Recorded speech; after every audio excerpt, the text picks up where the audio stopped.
എന്തൊരു പേരാടെ റോഡിലോട്ട് ഇറങ്ങാൻ വയ്യ. എന്ത് നമുക്ക് ആ ഒപ്പം ഇട്ട് കൊടുക്കാത്ത എന്ത്? ആർക്ക് നിങ്ങളുടെ അവിടുത്തെ അണ്ണന്റെ ചേട്ടന് എന്തൊരു ഒരു കഷ്ടമാണ്. പെണ്ണെ അത്യാവശ്യമായിട്ടല്ലേ? അത് ഹൈക്കമാൻഡ് ചോദിക്കാതെ ഒന്നും ചെയ്യണമെന്ന് പറ്റത്തില്ല. നീ പറയാ ഹൈക്കമാൻഡാ? ഓ അതെന്നോട്ട്? എന്റെ ഹൈക്കമാൻഡ് എന്ന് വെച്ചാൽ എന്റെ ഭർത്താവും എന്റെ മക്കളും ഞങ്ങളും ഒക്കെ കൂടി ആലോചിക്കുന്ന ഒരു സഭ. അതാണ് നിങ്ങളുടെ ഹൈക്കമാൻഡ്. വീട്ടിലെ ഹൈക്കമാൻഡ് നിങ്ങളല്ലേ? പിന്നെ എന്റെ വീട്ടിലെ ഹൈക്കമാൻഡ് ഞാൻ തന്നെ എന്നും പറഞ്ഞ അതൊക്കെ ആലോചിച്ച് തീരുമാനിക്കാത്ത ഒരു കാര്യം ചെയ്യാൻ പറ്റില്ല.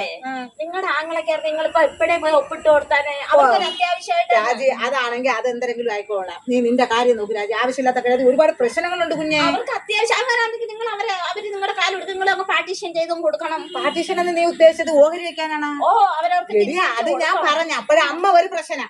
അപ്പോഴേ അമ്മ ഉള്ളതുകൊണ്ട് അമ്മ എന്തര് അപ്പോഴും ഞാൻ പറഞ്ഞു എനിക്ക് ഒരു കാര്യം നിങ്ങൾ നോക്കണം. ഇല്ലൊരു ഹൈക്കമാൻഡ് വെച്ചിട്ട് തീരുമാനം എടുത്തതെന്ന് പറഞ്ഞാൽ ഞങ്ങള് വെച്ച തീരുമാനം എന്ന് പറഞ്ഞാൽ ആദ്യമേ ഭർത്താവിന്റെ ചേട്ടനല്ലേ ഇപ്പൊ അത്യാവശ്യം അവര് ലോൺ എടുക്കുന്നു. ആ ലോൺ എടുത്ത് അടച്ചു തീരുന്നത് വരെ അമ്മ അവര് നോക്കട്ടെ.